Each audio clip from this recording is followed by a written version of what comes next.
Okay, this is where we're going to put our fill light, and it's 45 degrees relationship to the camera, again, between his nose and his ear, so right about here.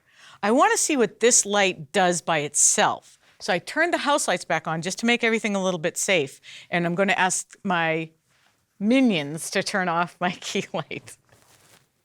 All right, so this is also an RE light, but this is a Fresnel light, and it is 300 watts. I'm going to see what it really does first by taking off the diffusion, and I want to check its intensity by starting it clean. I just took out scrims. I took out a full red and a full green, a stop and a half worth of light.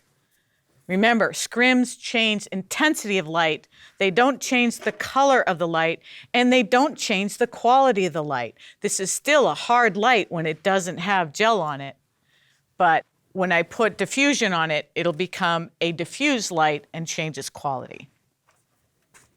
I'm going to store these right here. So we have Mark in the position. I'm going to turn on my fill light, striking. Again, not the best height to have this light because it is just going to cause no shadows, and it's going to cause little puppet shadows on the back of the set. So I'm going to point this down a little bit. I'm going to put it on full spot so I can see where it's going to be working its best. And now I'm going to raise it.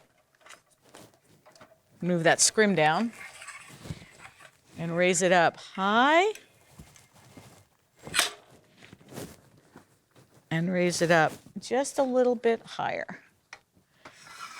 So I'm actually right now at the same height that I had my key light.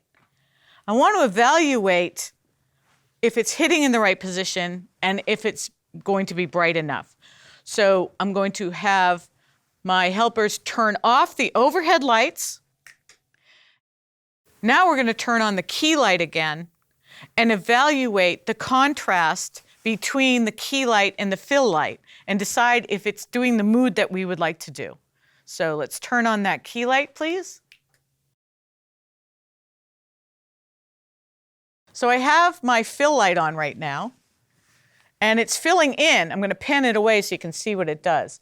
It's filling in the shadow created by my key light. I could make this more intense. I can make this less intense. I can change the ratio to make the feeling that I want for this movie. I think it's a little bit bright. I'd like to have this a little bit toned down to give a little bit more contrast. So I'm going to lower my light, put some scrims in it, and bring it back up.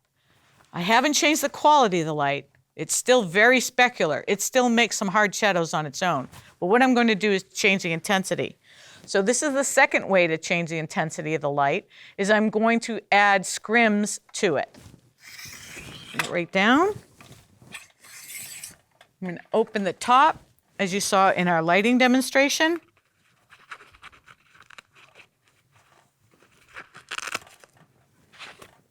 I have this space open at the top.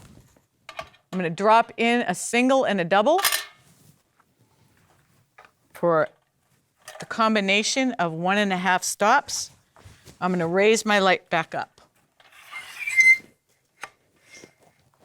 Raise it up full. Going to raise it up some more. Lock that. That's much better.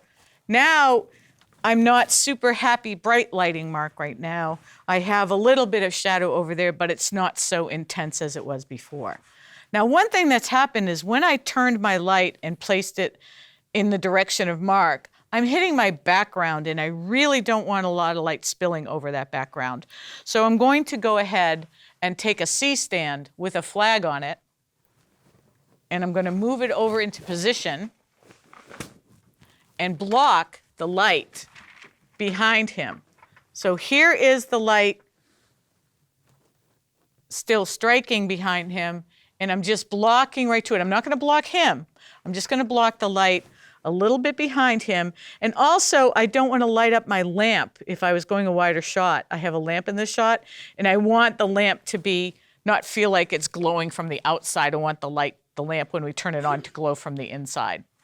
So this is specular three-point lighting. When I'm starting to teach lighting, I have you start working with a specular light where the beams are straightforward, they're not being pushed around and spread around too much, so you can actually see what the light is happening. So this, if we only had the money for 2 lights, this would be the way to do three-point lighting with 2 lights. We have our key, our main source of light, and we have a fill light. We really need to do one more thing, and that's to separate Mark from the background to make him look not like a cutout, but to make him look more as a human being. Last thing we're going to do is we're going to move over to the back of the set and put a light facing the back of his head and turn that on and just kick his hair and his shoulders, or rim the head of his shoulders, or hit his back. That's the backlight, the third part of three-point lighting. Let's go do that right now. So hang on.